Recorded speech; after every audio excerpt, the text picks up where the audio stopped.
Red book రాజ్యాంగాలు తెస్తాం, మంత్రి ఉపసంఘాలు వేస్తాం అంటే మీ ఉడతూపులకు జరిసేది లేదు. మీరు నచ్చింది చేసుకోండి, మిమ్మల్ని వెంటాడతాం. నిప్పు కణికల లాంటి ప్రశ్నలు మీ మీద దూసుకొస్తాయి. వాస్తవాలను ప్రజల్లో తీసుకెళ్తాం. మీ యొక్క ప్రజా వ్యతిరేక విధానాలను ఎండగొడతాం. మా గొంతులు నొక్కే ప్రయత్నం మీ మంత్రులు, మీ ఉపసంఘం కాదు కదా. మీ యొక్క చంద్రబాబు నాయుడు కూడా మమ్మల్ని ఏమీ చేయలేడు, మీ ప్రభుత్వం ఏమీ చేయలేదు. ఏదన్నా మీరు కాదుకూడదని రాజ్యాంగేతర శక్తిగా వెళ్ళాలనుకుంటే ఆ పైన కోర్టులు ఉన్నాయి, మీ సంగతి కోర్టుల్లో చూసుకుంటాం. మీరు మాట్లాడండి. సార్, ఆ పైన కోర్టులు ఉన్నాయని చెప్పేసి రాజీవ్ గాంధీ గారు చెప్తా ఉన్నారు. మీ హయాంలో ఒక డీజీపీని కోర్టుకు పిలిపించి సిఆర్పిసి సెక్షన్ ఏంటో చదవమని ఇప్పించారు. రోజుకి 150 సార్లు కోర్టులు మొట్టిగా చేస్తా ఉండే అనమాట తమ హయాంలో. వర్మ గారు మీకు ఒక స్క్రీన్ షాట్ పంపించానండి, 2 ఏమైనా ప్లే చేయగలిగితే చేయండి. 2 స్క్రీన్ షాట్స్ మీకు పంపించాను, ఏమైనా ప్లే చేయగలిగితే చేయండి. ఇతన్ని అరెస్ట్ చేస్తే దళితుడు ఏదో కడుపులో కాలి కూటమి ప్రభుత్వాన్ని విమర్శించాడు, దానికే అరెస్ట్ చేస్తారా అంటారు. ఇతను అరెస్ట్ చేయరా అంటే మీరు ప్లే చేయగలిగితే చేయండి. మీ ఛానల్లో అతను పెట్టిన వ్యాఖ్యల్ని మీరు ప్లే చేయగలిగితే చేయండి.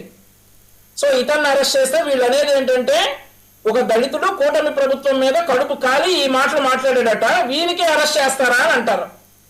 సో ఇట్లాంటి వ్యాఖ్యలు అనమాట.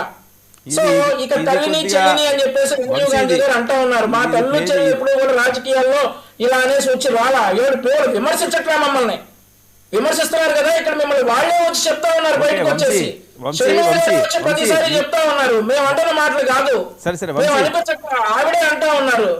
అది ప్లే చేయగలిగితే చేయగలరు సార్. ఇట్లాంటి వాళ్ళని అరెస్ట్ చేస్తే కూడా వీళ్ళు వెనకేసుకొస్తారు. ఓకే, ఇవి స్క్రీన్ మీద పెట్టి ఇది చాలా అబ్యూజివ్ లాంగ్వేజ్. మరి ఇతను అరెస్ట్ చేయడం కరెక్టా కాదా సార్? నా దగ్గర రాజీవ్ గాంధీ గారి నంబర్ లేదు సార్, ఉంటే మీరు పంపించండి. ఇతను అరెస్ట్ చేయడం కరెక్టా కాదా? ఇతను అరెస్ట్ చేయడాన్ని వైఎస్ఆర్ కాంగ్రెస్ పార్టీ తీవ్రంగా ఖండిస్తుందంట. ఇతను అరెస్ట్ చేయడాన్ని ఎలా ఖండిస్తారు సార్? ఇది ఇట్లాంటి వాళ్ళనే సార్, ఇట్లాంటి వాళ్ళని అరెస్ట్ చేస్తా ఉంది, ఇట్లాంటి వాళ్ళ మీద కేసులు బుక్ చేస్తా ఉంది. అంతేగాని ఈ రోజు రాజీవ్ గాంధీ గారు చెప్పారు గిరిజన ప్రాంతంలో ఎక్కడో కరెంట్ పోయింది అనేసి. ఆయన ఆ మాట అన్నారని చెప్పేసి ఆయన మీద కేసు రిజిస్టర్ అవ్వలేదే. డెఫినెట్లీ ఆ ప్రాంతంలో, ఆ గిరిజన ప్రాంతంలో ఏ హాస్పిటల్ అయితే ఉందో అక్కడ మౌలిక సదుపాయాలను డెవలప్ చేయడానికి ప్రభుత్వం ప్రయత్నిస్తుంది, చేస్తుంది. గతంలో ఎప్పుడు కాలేదా వైఎస్ఆర్ కాంగ్రెస్ పార్టీ ప్రభుత్వంలో? శవాలని అంబులెన్స్లు ఉన్నా కానీ బళ్ళ మీద తీసుకెళ్లారు సార్. గిరిజన ప్రాంతాల్లో కాదు, కంప్లీట్ రూరల్ ఏరియాలో కాదు, మామూలుగా ఉన్నటువంటి విశాఖపట్నం ప్రాంతంలో అంబులెన్స్లు ఉండి కూడా శవాల్ని వైఎస్ఆర్ కాంగ్రెస్ పార్టీ ప్రభుత్వంలో బళ్ళ మీద తీసుకెళ్లారు. ఈ రోజు దానికి డెఫినెట్లీ ప్రభుత్వం స్పందిస్తుంది. అది మళ్ళీ జరగకుండా అకౌంట్స్ రిలీజ్ చూడాల. ఒకవేళ అది నిజమైతే డెఫినెట్లీ చర్యలు తీసుకుంటాం. మీరు ఎన్ని చేసుకున్నా ఏం చేసినా మీ ఉడత ఊపులకైతే భయపడరట, నిప్పు కణికిలా వెంటాడతారట. సార్ ఈ కబుర్లన్నీ చెప్పడానికి బాగానే ఉంటాయి సార్, 175 దాకా ఉంటాయి ఈ కబుర్లన్నీ వినటానికి. నిప్పు కణికలు అవన్నీ ఏంది సార్, ఎందుకు సార్ ఈ కబుర్లన్నీ? ప్రభుత్వానికి సహకరించండి, సహకరించకపోతే విష ప్రచారాలు చేయకుండా ఉండండి, అదే మేము కోరుకుంటా ఉంది. మీరు ఒక సమస్యని ప్రభుత్వం దృష్టికి విధానపరంగా తీసుకొస్తే దాన్ని డెఫినెట్లీ సాల్వ్ చేస్తాం, అంతేగాని విష ప్రచారాలు చేస్తే తాట తీస్తాం, నో డౌట్ ఇందులో. ఓకే ఓకే వంశీ, ఇందాక రాయపాటి అరుణ ఆ మాట్లాడిన మాటలు, ఆవిడ చూపించిన పోస్టులు, సరే వైఎస్ఆర్సీపీ హయాంలో ఉన్నప్పుడు, వైఎస్ఆర్సీపీ అధికారంలో ఉన్నప్పుడు సరే వాళ్ళు చేశారు, మా వల్ల కాలేదు, మేము వాళ్ళతో ఫైట్ చేయలేకపోయాము, వాళ్ళు కావాలని అక్రమ కేసులు పెడుతున్నారు, మమ్మల్ని ఇబ్బందులు పెడుతున్నారని చాలాసార్లు మాట్లాడుకున్న సందర్భాలు ఉన్నాయి. 1.5 ఏడాదిన్నర అయ్యింది, ఇప్పుడు కూడా ఇంకా పోస్టులు వస్తున్నాయట. అప్పుడు కంప్లైంట్ ఇచ్చినా సరే పట్టించుకునే నాదుడే కరువు అయ్యాడట. ఏం మెసేజ్ వెళ్తుంది?